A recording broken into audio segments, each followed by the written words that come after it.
Jackie, Mohair conference, how did it go? It went fantastic. We had a fantastic theme called Mohair from Producer to Profit. It ran over 3 days in some nice hot weather. So we had 30 to 40 people attend each day, so it was really good. We had speakers. We had an international speaker, David Williams from Australia, who came and shared his knowledge of industry, global and on classing to help educate the producers more and give them a greater insight and practical tips that they could take away and implement onto their own farm.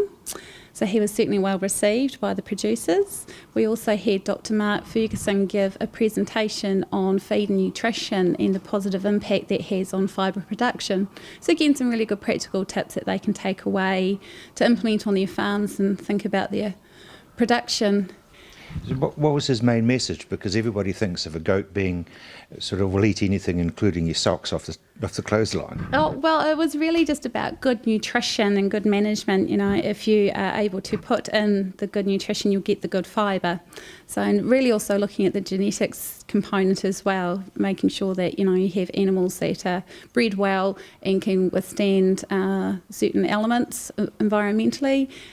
Also with a focus on good feed as well. So anything that's not up to scratch, it's gone. So you had a lesson on culling. Yes, that would be one way to put it. But no, he really gave the whole aspect of what they did within the merino industry as well. So obviously, because they're fibre producing, so many of those factors related over to the mohair and angora industry. So we've got what to feed them and how to keep them upright. You've got wool classing. Is there any other take-homes?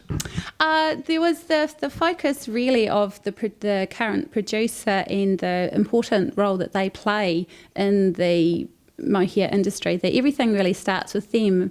So with the guest speakers, they were able to enlighten them and just give them their industry knowledge that really some of them didn't have. They can take that away with them, thinking about the end product and the consumer themselves, and to think about every step in the process of mohair production, that, you know, the importance that they play. So making sure that, you know, everything that you can do from shearing to feeding to all that good farm management, the role it plays in the end product.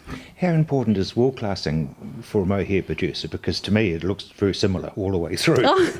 Well, it's very, very important because obviously micron is something that obviously is very important, because different microns go into different textiles. The finer stuff goes into the high-end garments and woven materials, whereas your short little locks, they end up in carpets, things like that. So all that sort of stuff.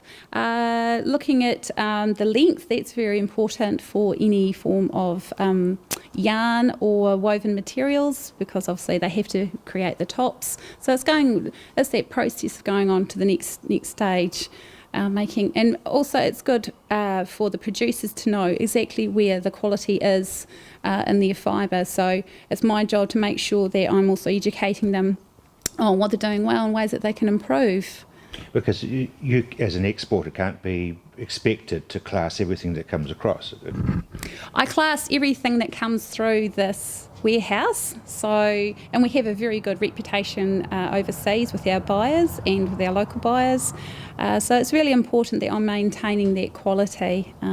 Every part of mohair is useful, so that's really good, and just giving pointers to the producers so that they know, you know, if you produce the quality, you're going to get those good returns.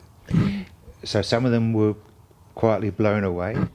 They were, especially by the actual processing of the mohair from a manufacturer's point of view, just knowing the ins and outs, and it's just not about taking the mohair off the Angora goat and getting it to the warehouse. It's, you know, and all the responsibility that's put back now on the producer to really look at, you know, every stage, making, you know, with the shearing. Jackie, there must be quite a few different stages.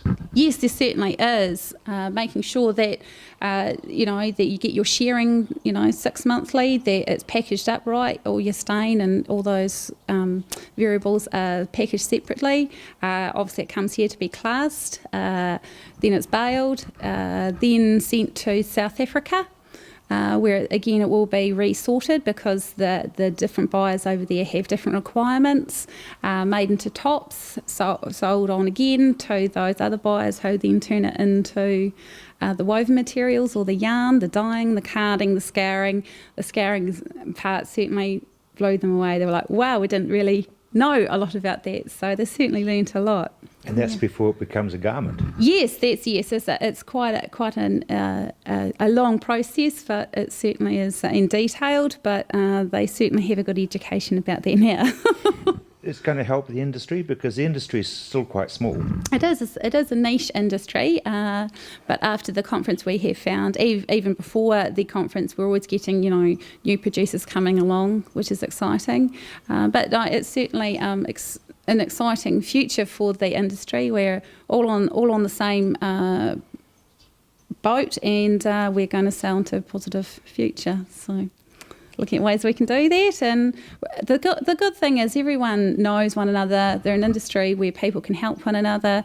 The Mohair producers Canterbury, who help host the conference, we all just work together well as a team. We've got enthusiasm and passion, and if you've got those two things driving an industry and wanting to always improve and learn, I think you've got a really good industry.